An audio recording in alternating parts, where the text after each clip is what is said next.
yes hadda toos aan u galaynaa podcastga maanta waxaa marti ugu ah maxamed xasan maxamed beysani beysani waxaa igu dambeysay daana been sheegin 2011 xilliyadaas isku keenay dambeysayna ka aan waqti badan waa isla soo shaqeynaa dadnimo laga soo bilaabo ilaa intii oo dhan ah beysani marka hore kusoo dhawo farxadna waxaa iigu filanba inaan dib ku arko waa ku dhowahay maxamed ibraahim ayaanle aad iyo aad u mahadsan tahay waa runtan muddo isma arkin maanta laakiin halkaan ku kulanay waa mahadsan tahay waa dhowahay farxada ii tahay intaanan gudaha u gelin barnaamijka waxaan rabi lahaa wax yar hal mar haddii wax yaroo kooban ah haddii la dhihi lahaa beysani waa qofma waa kuma beysani wax yaroo kooban haddaa helin hal mar beysani aniga magacayga waxaa la yidhahdaa maxamed xasan maxamed naanaysteeda beysani la yidhaahdaa aniga waxaan ku dhashay kuna barbaaray magaalada muqdisho waxbarashadeeda dugsiga hoose dhexe sare iyo jaamacad intaba waxaan ku qaatay maxaa la yidhahdaa magaalada muqdisho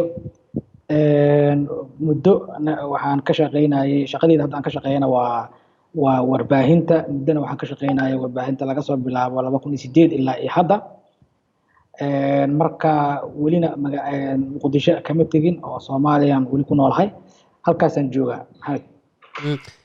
aad iyo aad waxaan aad ula socday muddooyinka ugu dambeeyay dhaqdhaqaaqyada waa ogaa marba magaala ka dhacaysay ama muuqaal soo qabo ama maxaa la cod soo qabo ama shirar ka qaybgal aad iyo aadan kaaga warhayo hadda dib u xasuusana waagi dadnimo markii laga soo bilaabo xasuusanayo oo ilaa habeenkii inta la shaqeeyo oo dhan maxaa la maalinkii oo dhan saas lagu sii sameeyo waqtiga muqdisho aad aan xasuusana beysani hadda dib u xasuusatid waagi madaxweyne shariif uu joogo kale hadda xasuusanaysid oo warbixinada markii la raadiyay dhibka loo mari jirin ogeyn xasuus ahaantaada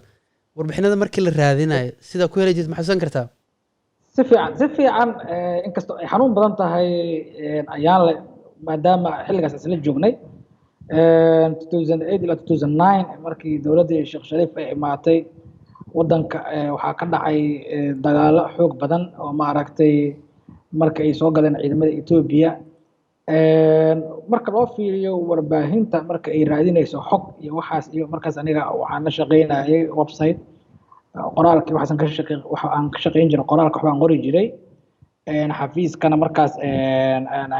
waxaan ka ahaa madaxa maaragtay maxaa la yidhahdaa ii sheeg xafiiska website-ka marka nihow markii ay noqoto inaan war la raadiyo xilligaas oo aan dib maskaxda u celino wallaahi aad iyo aad u xanuun badan tahay iyadoo meel kasta iyadoo xabad ka dhacayso madfac ka dhacayo haddana inaad xog soo raadisid oo haddana maaragtay xogtaas intaad soo raadiso lagaa rabo inaad maaragtay meesha ay wax ka dhaceen ama meesha ay wax ka jiraan aad ka keentid sawir ama qoraal ama warbixin kasoo diyaarisid wallaahi aad u xanuun badneed ayadoo jid kasta uu xiran yahay meel kasta meyd uu yaalo meel kasta madfac kusoo dhacayo xabaduhu ay iska socdaan dagaal xoog badan magaalada uu ka jiro wallaahi nihow wax badan aan usoo joogay wax badan aan xusuustaa laakiin wax aad u xanuun badan shaqadan aan ka shaqeynayay xilligaas markii aan shaqeynayay shaqadii aan ka shaqeynayay haddii aan dib u xasuusto wala wax oo halkan iyo waqti lagu soo koobi karo halkan uga sheekeyn karno oo waqti badan ay u baahan tahay hore u baahan tahay been maahan waxaan xasuustaa inta subaxi la baxo oo gelinka dambe la soo noqdo ayadoo jidkiisii xiran yahay warbixinta lagaa sii rabo oo laftirkeeda iyo shaqadan usii noqonayso marmarka qaarkood waxaan xasuustaa in meesha la seexan jiray xitaa waa sax waxaan samayn jirnay inta badan waxaan samayn jirnay inaan inta baxno hadda magaalada wax badan isbedelo DL raaca iyo maaragtay waxa la raaca la helaya transportation oo kale iska meel kasta xabada ka socoto waxba iska dhacay waxa laga meelaha qaar oo laga waco lug inaad ku tagto aad lugayso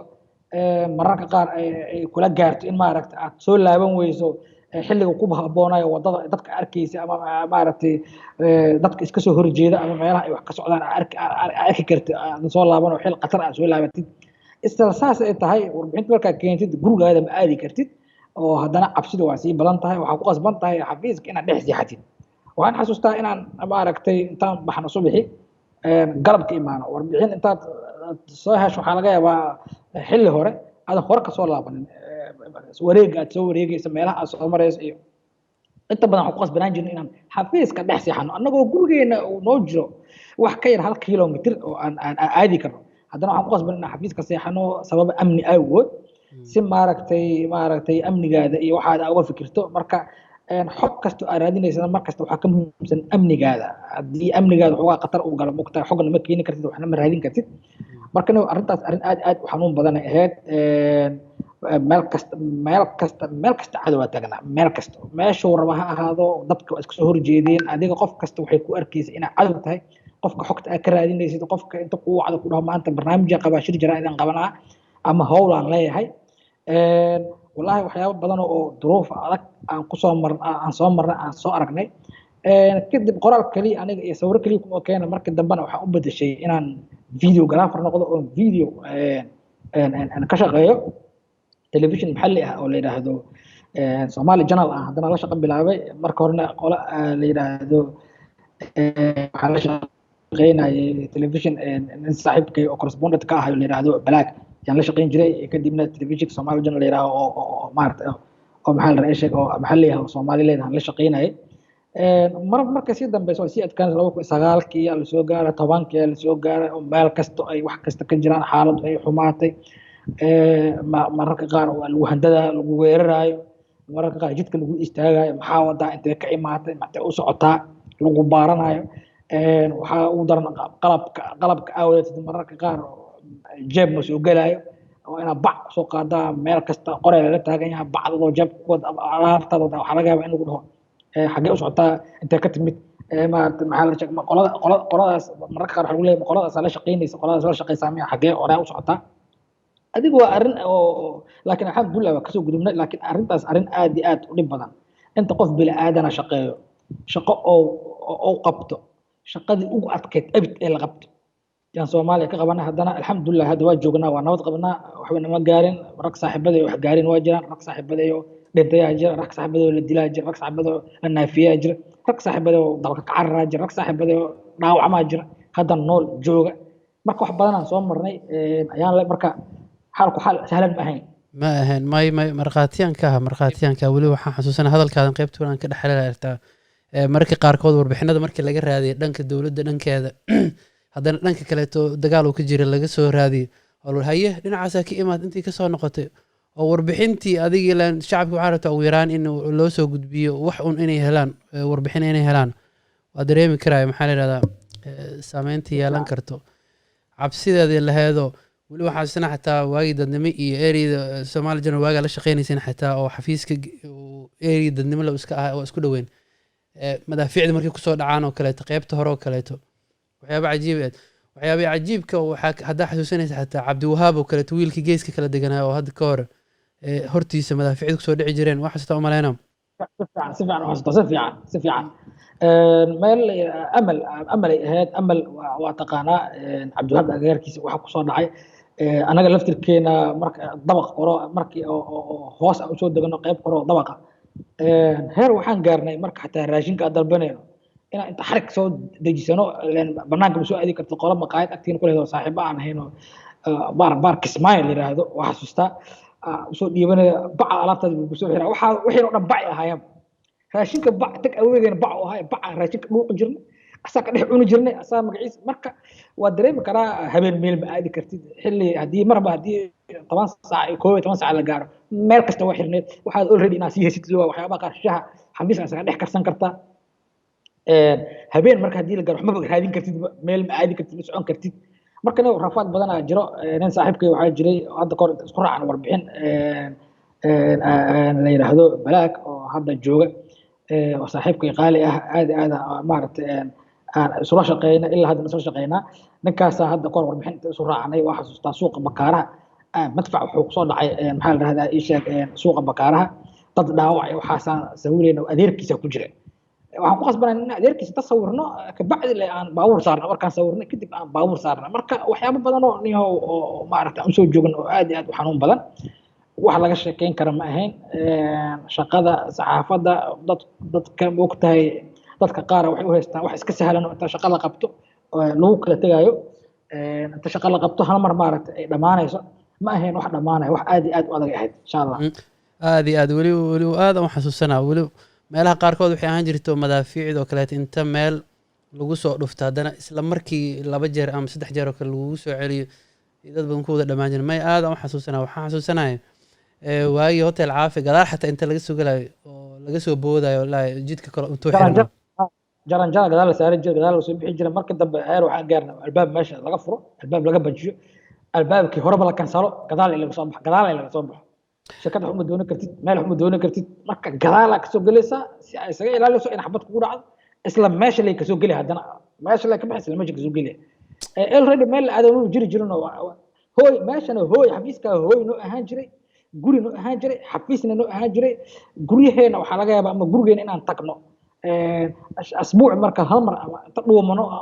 dhuumasho ku tagno xaafadda soo seexana habeenkaas ama subaxaas dana alasiya ka soo baxna imaano wax socda ma arkaysa mararka qaar cabsida iyo magaciisiga waa wallahi arrin aad iyo aad u dhib badan ahayd shaqo adag laakiin oo maaragtay dhibkeeda si fiican kadib waxaa dhacday shaqadii waa tii waddanka xoogaa yar waa isfa furtay dowlad kala imaatay wixii waxyaala isbabedelay waxba isbabedelay maadan sii joogin aniga kenya aan usoo orodnaba laakiin dadka sii joogay oo meesha cabaar idinka aheedeen niyahow isbedel fiicana yimid isbedel xoog leh markii laga soo tago sheekada hadda aan kasoo sheekeynay kadib horta wax badanaa isfuray stability xoogaa waxbaa soo laabtay raja dadka gashay dagaaladii wixii waa yaraadeen dowladdii awooday yeelatay maxaa la rahaa isha wadankii ku faaftay meelo badan oo gacanteeda ka maqnaaya ay qabatay dadka amniga xoogaa heleen inta badan tartiib 2011 la soo gaaray ilaa 14 adiga si tartiib oo soo soconay intaas waan soo shaqaynaynay laakiin xoogaa sidii hore cabsidii hore aan ku shaqaynaynay xoogaa waa ka yareed inkastoo iska jiri karaan meelaha qaar xoogaa in hanjabaado ay kaaga yimaadiin ama maaragtay si kale lagu arko qolo kale ay ku aragto waxa aad sheegaysid ama waxa aad samaysay ama sawirka meesha aad ka qaadaysid inaad iyaga ku xumeynaysid ama iyaga aad wax ka sheegaysid ama aad maaragtay qolada kale la safan tahay laakiin way iska jirtay oo xoogaa laakiin caqabadihii hore aan kasoo sheekeynay meesha waa ka baxeenoo waxaa yimid xoogaa yaroo nolol ah dadkii nolol u bilaabatay raje dadka heleen waxaa isfufuray maxaa la yidhahdaa ishak nolosha caadiga ahayd waxaa la galay maxaa la yidhahdaa ishak dowladnimadii xoogeysatay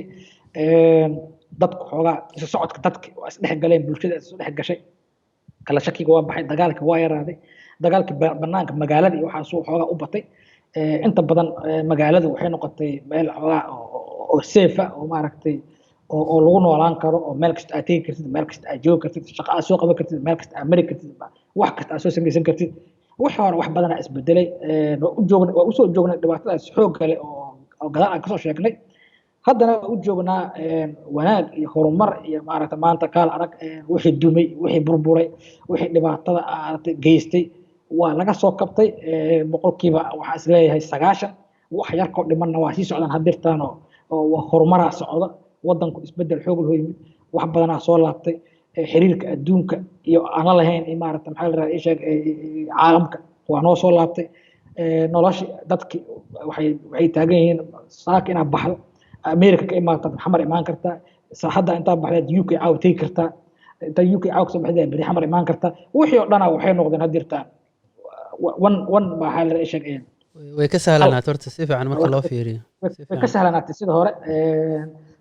saxaafadina sidii markaas ay ahayd iyo hadda farqi weyn u dhaxeeyo oo hadda nolol fiican ay jirto hadda qof waxad gudbay inta badan waxad gudubka xoogaa intii xilligaas aan ogeyn iyo maaragtay hanjabaadii xoog lahayd jiri xilligaas cabsidii xoog lahayd hadda xoogaa dadku waa dhiiran yihiin saxaafadda hadda xor waaye way shaqaysataa meesha rabtay ka shaqaysataa xogtay rabtay heshaa waxay rabtay ka shaqeeyaan meel alaal meesha rabtay xog heli kartaa sida hore hadda xoogaa waagii hore iyo hadda farqi weyn u dhaxeeya oo la taaban karo weliba way ka muuqataa ani waxaa arkay muuqaalo badan aadi soo qaaday shakhsi ahaantaadan arkay xitaayo magaalooyinka qaarkood aad tegayseen muddooyinka ugu dambeeya oo dhowr jeer Facebook soo dhigi jirta arki jiray horta isbedelo badan wuu ka jiraa wadankii oo waxaa dareemaysaa xataa in hadda dadkii usoo jeestay inay wax ka bedeli karaan miidiada ama warbaahinta gudahoo kaleeto waxay aada ugu mashquuli jirta waagi hore waxyaabo yaryar oo macquul ahayn. Hadda waxaa arkaysaa inay xooga saaraan arrimaha bulshada oo kaleete, dhiirigelin inay samayn karaan oo kaleete. Ma dareemaysaa waddankiin hadda waxaa la yidhi xataa 75% hadda dhalinyaro waa la yidhi waddanka inta joogto. Ma dareemaysaa marka in kaalinta dhalinyarada ay soo baxday? Hadda saaka ugu dambeysa waxaan arkaa warbaahinta dowladda oo kaleete ay soo bandhigaysa barnaamij yar oo dhalinyaro iskuuleya oo lagu baraya qarannimada. wixii horta way soo noqnoqonaya, wixii lama dhigi karo mugta 30 sano wax burbur hal mar ha soo noqdaan, laakiin qaab ahaan markaa fiirisid wixii tartiib tartiib u soo noqonaya mystery. aad iyo aad aad iyo aad absolutely waa runta ayaan waa runta waa dareema waxaan dareemaa aniga maadaama dhalinyarada aan kamid ahay oo magaalada joogto magaalada aan ku dhashay ku barbartay wax ku bartay oo duruufo adag weli wax kusoo bartay aan kamid ahay haddana waa dareemaa doorkii dhalinyarada horta doorkii dhalinyarada hadda wuu soo laabtay hadda dowladda 80% 90% hadda dadka ku shaqeeya dhalinyaro waayo wasiirada hadda xukuumadda 100% waxaan leeyahay dadka ku jira dhalinyaro aad u badan yihiin magaalooyinka kale iyo maaragtay gobolada oo kale iyo dowlad goboleedyada oo kale iyo maadaama wadankii federaal uu noqday oo systemka meel kasta la gaarsiiyey ayaguna sidoo kale miidiyihii sida hore waa iska bedelay waa soo casriyooba sida hore mogtahay waxaa lagu shaqeynaya waxa la yidhaahdo maalin kastaba teknolojiyada meel casriya maraysa waa sii casriyooba maalin ka dambeyso wax badanaa la maraa hadeer wax maraan life la galo life wax kasta life lagu sameeyo wax dhacdo kasta oo dhacda hore laga ogaan karo saameyn xoog leh ayay dalkan ku leeyihiin dhalinyarada jaanisna hadda waa haystaan haddii jaaniskooda ay haystaan si fiican xooga loo saaro jaanis fiican la sii siiyana waxaan isleeyahay dhalinyarada hadda waddankan joogta wax badan ay bedeli karaan wax badan ay qaban karaan isbedel xoog leh ay samayn karaan dhanka amniga dhaqaalaha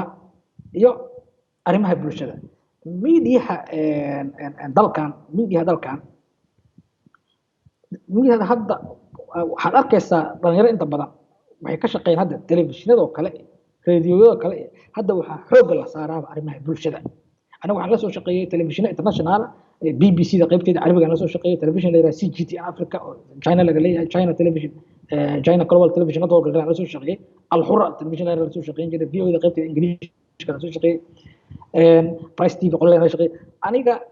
inta badan markaan shaqeynayo arkaysid gobolada aan tagay waxa aan ka sheekeyn jiray waxa aan soo sawirayay arkaysid arrimaha waxaan ka shaqeyn jiray bini'aadanimada iyo arrimaha bulshada horumarka dalka ka jira 80% aniga markii aan la shaqeynayo television internationalka xooga waxaan saari jiray ka dhalinyaro ahaan maadaama aniga dalka aan ku noolahay wixii aan soo marin aan ogahay dhibaatadii aan ku soo shaqeeyay aan ogahay in aan dadka iyo adduunka tusno arrimaha bulshada sida ay yihiin waddanka sida uu horumarayo waxa socda dhaqaalaha heerka uu marayo casriga sida ula jaan qaadi karna dadka asaageena oo adduunka jooga waxyaabo hore aan loo arki jirno magaalada wax kasta oo hore loo arki jirno magaalada inaan soo bandhigno ama sawir aan ka soo qaado ama video aan ka soo qaado si aan wax kasta aan soo bandhigayna aniga wax dalkayga iyo dadkayga anfacayo oo horumarka dalkayga ka shaqeynaya ahaan jireen weligii wax kale kama shaqeyn aniga aad iyo aad waa xasuusanaya waagii TV-gan oo China mara la shaqeynaysa xasuusanaya oo barnaamijyo badan ah kasoo sameyseen gobolada dhexe meelaha qaarkood muuqaalo kasoo duubteen arkaa aan isdhehaynin wadankii waayo waa dareemi karaa waa qof dhalinyaro ah oo maxaa la yidhahdaa haddana xaaladda isku dhex jiray oo labadii wacyi haddana qayb kala soco haddana arki karo miidiyada gudaha hadda inta xooga badan ayaamihii dambeysay way saaraysa xitaa oo dhankaas arrimaha bulshada laakiin markii dib loo fiiriyo wixii qaybta hore aan kusoo sheegnay xitaa xaalado badan la soo maray asxaab badan aan ku weyna xitaa oo aad noogu dhawaa qaarkeen xitaa haddii dib u fiirino alxamdulillah hadda inta badan laga soo kabsaday dhalinyaro badan oo hadda groupka isla shaqeysan xitaa ku jira xitaa dhaawacay u kasoo gaaray ilaahina uu soo badbaadiyo ma u malaysa bulshada hadda inay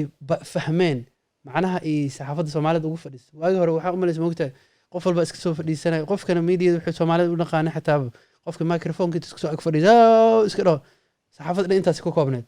laakiin hadda ma dareentay dhalinyarada maadaama ay kacday wixii dhan la wada inay media fahmeen Soomaalida macnaha ay ugu fadhiso wallahi waa runta waa su'aal muhiim ah niyow maxamed waa runta horta macnaha hadda xilliga aan joogno xilliga hadda aan taaganahay macnaha media uu ku fadhiyo bulshada Soomaalida xataa fahamta qiimaha media ay leedahay saxaafadda ay leedahay waxaa kaloo fahmay ganacsiga maanta boqolkiiba 80 boqolkiiba 90 ganacsiga maanta magaalada muqdisho ka jira wuxuu ku tiirsan yahay media meeshii marka hore ay ahayd haddii aad shirkad dagto aad tiraahdo ornaya waxaan kaa rabaa maxaa la dhahaa ii sheeg inaan warbixin yar ka sameyno qaabka u shaqeysa waxa qabatiin bulshada shaqada u haysiin waxay ka waxay dadku muqdisho ama shirkadaha aaminsanaayeen raali lahaada maaragtay qalabka qaarkood waxay ku leeyihiin qalabkiina soo rabtiin miya asaa maaragtay kubiye rabtiin miya qolo waxay ku leedahay aniga inta anaa haysto wixii ani ma rabo inuu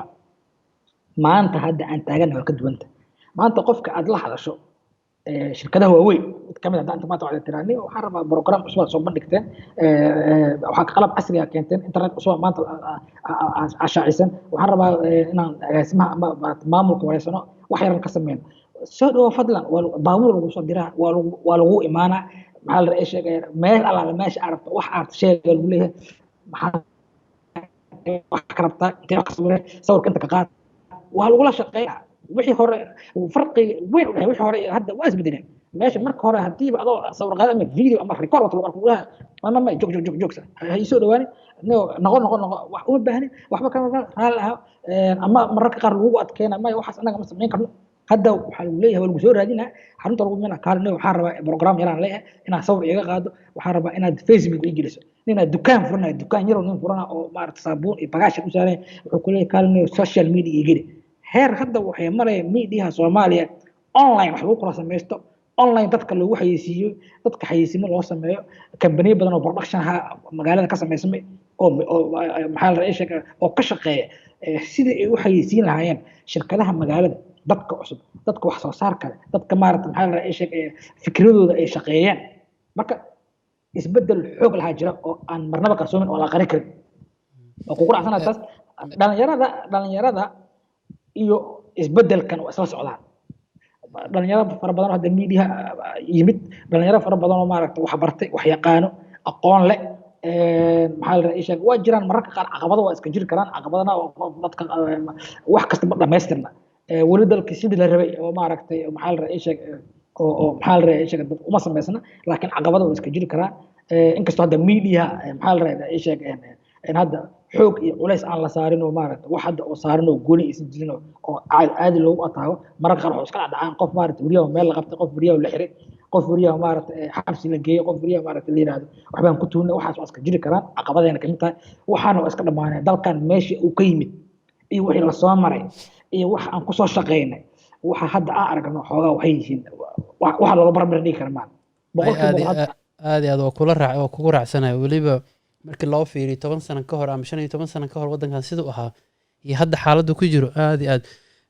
waxaa la dhaliilaa hadda waxaa la yiraahdaa xataa dhanka waxbarashada way dhaliilayaan waa la dhaliili karaa wadan intaas dhan burburkiisa in la fiiriyo waay uu iskabaysa waa rajeyna xataa laftirkeena wasaaradda badan iyo soo sameynaya hadda wasaaradihii kale sidoo hore ma ahan mar dhow hadda waxaan haysta toddobaadkan dhexdiisa inuu soo baxay manhajkii oo Soomaaliya kale dugsiyada dhexe marka waa dareemay ganacsiyo yaryar laga sameeyay wadankan asaas ku bilowdaa maalin waxaan arkay dadkan oo qiyaasa arrimaha siyaasadda waxay leeyihiin geeska Afrika kale arinta marka loo fiiriyo dhaqaale ahaan wadamada wuxuu ku jira hadda awalba iyadoo burbur lagu jiro uu hormaray in wax badan isbedeli doonaan may aad u fiican dhanka sportiga waxaa la yiraahdaa isdhexgalkana aad u sameeya sportiga inkastoo hadda coronavirus markuu yimid kadib covid-19 oo saameyntiisu yeeshay sportiga ka war dhankiisa ma aragteen muuqaalan marka duubayso arkayo wallahi niyow horta waxa dadka dhalinyarada wadanka saameynta xoog leh waxa iska dhalinyarada saameynta ugu xooga badan wadankan waxa iska dhalinyarada sportiska maanta wadanka ka jira kaliya ma ahan muqdisho wadanka sports ka jira waxa dareemaysaa sida dadka ay u soo jeedaan maanta sida loo xiiseenayo wuxuu sahlay garoon weyn hadda la furay garoonka weyn stadium muqdisho waa la furay dayactir lagu sameeyay stadium Koons waa lagu dheelaa hadda waxay maraysaaba in wax walbaba live loo soo tabiyo ciyaar kasto dhacaysa live loo soo tabiyaa corona ka hor hadda wadan corona saameeyay laakiin corona wixii ka horeeyay arrimaha sportska wadankan meel fiican u marayay kooxo fara badan soo baxay dhalinyaro fara badan oo firfircoona timid dad badan oo maaragtay maxaa la ishaa waxa kaloo yimid media u samaysan sportska bas media kaliya maahan media siyaasadda iyo magaciisa wax kasta ka shaqeeya waa media sportska bes u samaysana soo baxay horumarinta sportska waxaa jira television waxaa la jira astaan televisionka hadda ugu qabta maxaa la leeyahay ugu saameynta badan astaan muqdisho qayba ilays kuwa la yiraahdo waa badan yihiin media idaacad gool fm la yiraahdo idaacadda la yiraahdo maxaa la leeyahay oo sports ka shaqeeya idaacado fara badan sports ka shaqeeya waa yimid dhalinyaro fara badan sports ka shaqeeya ayaa soo baxay media hadda section dhan oo sports ka abuurma dalkana ka abuurma meel kastana ka jira wax kastoo dhacay yaa kastoo dhacaysana soo saameyn marka sportska wadankan saameynta uu ku leeyahay markii aan tagno meelaha qaar sportska ay ka jiraan ama meelaha banooni lagu ciyaarayo ama ciyaaraha kale lagu ciyaarayo isdhexgalka dadka si ay isu dhexgalayaan dadka si dad kale xirxirnaa jira muddooyin badan yaa meel ka meel isu imaanaya waxaa sahlanaaday in la isu imaan karo qaarkood dowladda waxay samaysay inay basas kusoo qaado dadka keenta meelaha qaar hadhow celis basas ku celiso dadka qaar eega isu yimaada dadka qaar baabuur ay wataan xoogaa isbedel xoog leh oo maaragtay oo la taaban karo oo la sheegi karo yaa dhanka sportska laga sameeyey mediahuna one ay ka yihiin mar kasta aad iyo aad weliba hadda waxaan arkay hadda dib ugu soo noqono degmooyinka muqdisho gobolka banaadir oo kaleete dhalinyaro badan oo qaar sport hore u ciyaari jiray qaar wax soo wada bartay saa hore ugu soo dhawaajisay dhalinyarada ugu badantaa dowladda hadda inta badan salka waxay ku hayso waana rajeynaa inay ka faa'iidaysan doonaan doorkooda la taagan yahay maanta ayadoo u baahanta xataa dhalinyaro laftirka wax santa dhulka u dhigo oo jadwal u sameeyo u qorsheeyo wixii u qoondeeyo dad waaweyn mar walba lagama maarmayo haddaan intaana barnaamij soo dhadhameynin oo nuxurkiisa waxyaabihii ugu soo jooga badnaan aan nooga sheekays maxamed ma kuu muuqdaa mustaqbalka maxaa kuu muuqda waxyaaba qurux badan ma kuu muuqdaan maxamed waa mahadsan tahay alxamdulilah waxaan u jeedaa aniga hadda waxaan arkaaba mustaqbal wanaagsan oo ifaaya oo dalkeena iyo dadkeenu ay sameynayaan haddii sida hadda ay tahay wax ku socdaan ay kusii socdaan dalkan wuxuu gaari doonaa meeshii hore uu u jooga meel ka fiican meeshii berisamaadka anaga berisamaadka meel uu jooga ma garanayna laakiin berisamaadka la yiraahdo maadaama waxa uu muhiimsan waxay ahayd nabadgelyada iyo maaragtay wax kasta dadku caafimaad free ay haysteen waxbarasho free ay haysteen waxaan ku hayaa dalkan wuxuu u socdaa marka loo fiiriyo meelaha aan tagno kale wadamada aniga wadamo badan aan tegay oo shaqooyin aan u tegay iyo markii aan fiiriyo maanta Soomaaliya aniga waxaa iga muuqda rajo ka fiican sidii iyo ahaan jirtay sidii aan ku soo arkay markaan soo aqliyeystay rajo ka qurux badan ka fiican ka maaragtay maxaa la hiigsanayaan dadka Soomaalida ah waa dad hiigsada wax walba oo wanaaga waxaana aaminsanahay inaan ka horeyno wadamo badan oo dowlado haystay 30 sano anaga aan burbursaneyn dowlado haystay in maanta marka la fiiriyo dhanka horumarka isgaarsiinta teknolojiyada maxaa la radaa isheeg wax qabsiga dhaqaalaha inaan ka horeyno alxamdulilah laakiin waxaan had isleeyahay ilaahay yaa horta dadkan dad maadaama dad muslimiin ay yihiin maxaa la radaa isheeg ilaahay horta u gargaaray haddana ilaahay inoo gargaaray weli waa jooga asaa noo gargaari doona waxaa ii muuqda aniga mustaqbal ifaaya maxaa la radaa isheeg iyo nolol farxad leh dadkeeda inuu ku noolaadaan baahida ka baxaan gaajada ka baxaan dhalinyarada waxaa jira hadda dhalinyaro fara badan oo dalka wax ku bartay oo isla dalka ku sameeyey maxaa la yidhahdaa isheeg maalgelin ku samaystay si qaarkood beeray samaysteen beeray abuuraan qaarkood iyagoo dalka wax ku bartay markaasaa waxa ay ka shaqeynayeen ee beeraha ay abuurteen iyo waxyaabaha kasoo gelaya iyo caqligaada diidaya qaarkood waxay samaysteen maxaa la radaa isheeg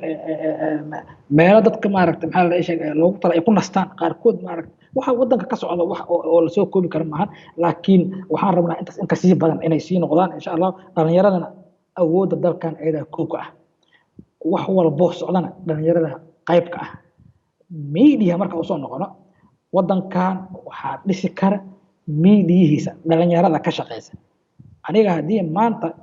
meel qurux badan ama maaragtay maxaa la sheegay meel lagu sameeyey dib u dhis sareeya inta wax ka soo habeeyo soo sameeyo dadku u babalish gareeyo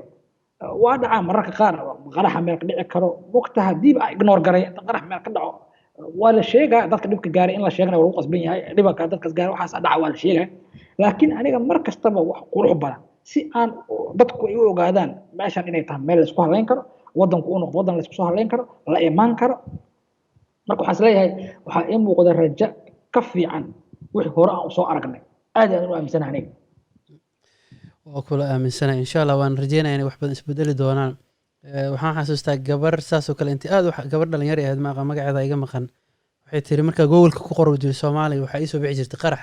anoo fikirkaas ka duulaay sawiro qurux badan ka qaaday meelaha koostiga waxyaabaha iyo soo dhigtay dhalinyaro waxaan arkay hadda kuwa ka dhawaajisoo kaleeto hadda meelo digaag samaystayoo ayaga samaysana baarihi samaystay jaamacadaha gudaha la tayo la geliyo iska imaanaysta ifteeb insha allah waan rajeynaa in mar dambe dhacaysa dhalinyarada waa tiirka kale wadan walba markuu dhalinyaradiisa lagu xisaabtamo wadan walba dhalinyarada intuu haysto waa intuu ugu muhiimsan oo xisaabtamaya waa rajeynaa insha allah Bayzani Maxamed Bayzani aad iyo aadan kaaga mahadcelina waqtigaada qaaliga soo jooggaada intaa nooga sheekaysay waan rajeynaa podcastga inaan mar kale kugu martiqaadi doono aadan ugu faraxsanahay inaan dibna kuu arko 10 sano hadayna ka yareen ma diyaar ku ah 10 sano oo dhan intaas arkin aniga adiga aniga waxaan dalkayga u rajeynaa aniga horumar iyo guul iyo wanaag